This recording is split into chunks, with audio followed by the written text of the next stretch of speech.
Okay, so now we're busy still with week 1, day 2 on the strength day, and we're busy now with exercise 2.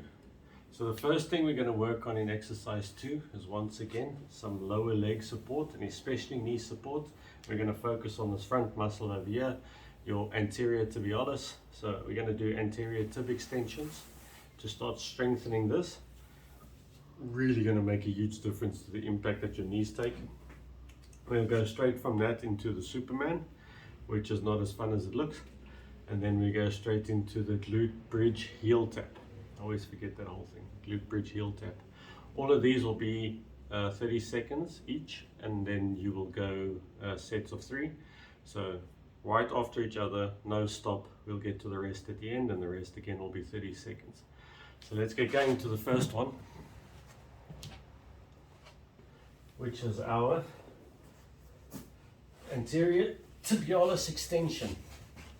So what you want to do is you want to get some resistance on your resistance band.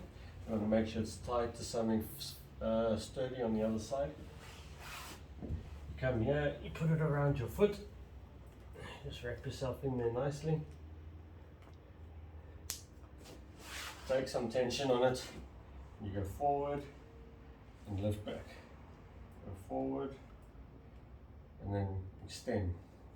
Release, lift, release, lift.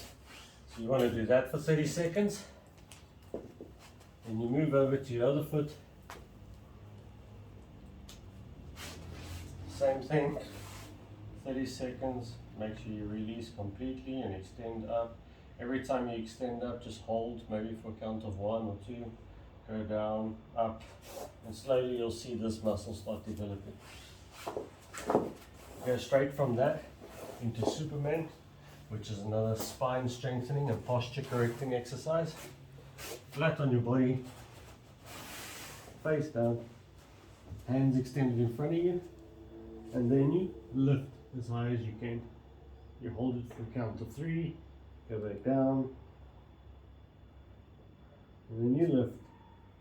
Another count of 3, and go back down.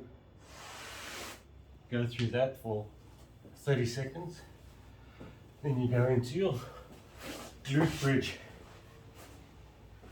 Lift up for your glute bridge, hold it nice and straight. Lift your first leg, tap your heel. Keep there. Lift your second leg, tap your heel. You'll probably find that your spine on the one side is down a bit. I recommend you take a wedge. I'm just using a little bean bag, and you'll see that when it's in, if I take it out, my hip drops. As soon as I put it in, my hip lifts. So find what height, get your hip nice and straight, and then you would do the same thing. Reach out, touches your heel. Other side, reach out, touches your heel. Keep yourself straight, reach out. We start building some nice strength on our hip and in our core. Then, do 3 sets of that, and you go into your 30-second rest.